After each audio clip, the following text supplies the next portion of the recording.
Hi friends, good morning. In this video, effect of temperature on spontaneity of reactions. Effect of temperature, spontaneity temperature பொறுத்து எப்படி வந்து spontaneity reaction நடக்குது.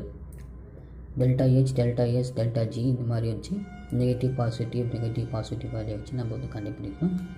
ஜென்ரலாக வந்து இதில் என்ன இருக்குன்னா பாசிட்டிவ் டெல்டா எஸ் சொல்கிறாங்க, positive delta S, negative delta ஹெச்ன்னு சொன்னாக்கா ஸ்பான்டேனியஸ் ரியாக்ஷன் முக்கியமாக இது வந்து கண்டிப்பாக ஸ்பான்டேனியஸ் ரியாக்ஷனாக இருக்கும். ஆனால் எது டிபெண்ட் பண்ணியிருக்குன்னு சொன்னாக்கா டெல்டா ஜி டிபெண்ட் பண்ணியிருக்கிறதுனால நம்ம வந்து என்ன பண்ணோன்னா கொஞ்சம் மாறுது. ஸோ எக்ஸெப்ஷன் கொஞ்சம் இருக்கும். ஓகேங்களா? Negative delta S positive delta S, negative delta எல்வின்னு சொன்னாக்கா ஹெச்ன்னு சொன்னாக்கா ஸ்பான்டேனியஸ் ரியாக்ஷன் தான் நடக்கக்கூடியது. அப்போ டெல்டா ஹெச் நெகட்டிவாக தான் இருக்கும். ஸோ ஸ்பான்டேனியஸ் தானே நடக்கக்கூடியது. இது ஞாபகம் வச்சிங்க, இந்த மாதிரி ட்ரிக்கு மாதிரி ஞாபகம் வச்சிங்க. அப்போ நீங்கள் கொஷின் வந்து ஈஸியாக டன் பண்ணிடலாம். ஸோ பாசிட்டிவ் மூணுமே பாசிட்டிவ் இருந்தாங்கன்னா நான் ஸ்பான்டேனியஸ் லோ டெம்பரேச்சர் ஏன்னு சொல்கிறேன்னு சொன்னாக்கா இது பாசிட்டிவ், இது பாசிட்டிவ், ரெண்டுமே பாசிட்டிவ் இருக்கிறதுனால இது வந்து ஸ்பான்டேனியஸ் ரியாக்ஷன் குறிக்குது. நான் ஸ்பான்டேனியஸ் ரியாக்ஷன். ஸோ நான் ஸ்பான்டேனியஸ் செஞ்சு போச்சு. அப்போ என்ன டெம்பரேச்சர் இருக்குன்னு சொன்னாக்கா நம்ம ஃபார்முலா சப்ஸ்டிட்யூட் பண்ணி பாருங்கள். இதில் வந்து மைனஸ் டெம்பரேச்சரில் இருக்குது. மைனஸ் சொன்னாக்கா அப்போ ப்ளஸ்ஸில் இருக்குது, இது ப்ளஸ் தான் இருக்குது. அப்போ ப்ளஸ் லோ டெம்பரேச்சர் இருந்தால் தான் என்ன பண்ணோம், நெகட்டிவ் பாசிட்டிவ் வேல்யூ கிடைக்கும்.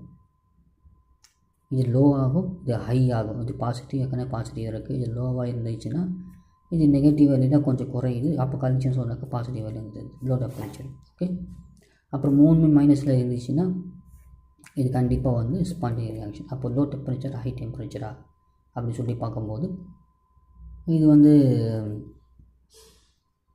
Negative positive. நம்ம கண்டிப்பாக பாசிட்டிவ் தான் வருது. அப்போ இது நெகட்டிவ் வரணும். அப்போ நெகட்டிவ் வரணும்னா என்ன பண்ணணும், நம்ம இது வந்து ஹையர் ஆக்கணும். அப்போ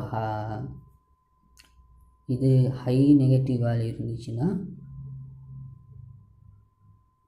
ரெண்டுமே ப்ளஸ் ஹையர் பாசிட்டிவ் வேல்யூ வந்துட்டு ஸோ என்ன பண்ணும், லோ டெம்பரேச்சர் வச்சுக்கணும். Low temperature low negative value வரும். லோ பாசிட்டிவ் வேல்யூ வந்துச்சுன்னா அப்போ இது கழிச்சு மைனஸ் வந்துடும். ஓகேங்களா? ஞாபகம் வச்சுங்க. அதை எக்ஸ்பெரிமெண்ட் இப்போ படித்து பாருங்கள். மைனஸ் ப்ளஸ் மைனஸ் இது வந்து கண்டிப்பாக வந்து ஸ்பான்டேனியஸ் ரியாக்ஷன். அப்போ லோ டெம்பரேச்சர் ஹை டெம்பரேச்சரை பார்க்கும்போது ஹை டெம்பரேச்சர் ஆல் டெம்பரேச்சர் அதனால் எந்த டெம்பரேச்சராக போயிடுச்சாலும் இது ஒரு நெகட்டிவ் வேல்யூ தான் கண்டிப்பாக கிடைக்கும்.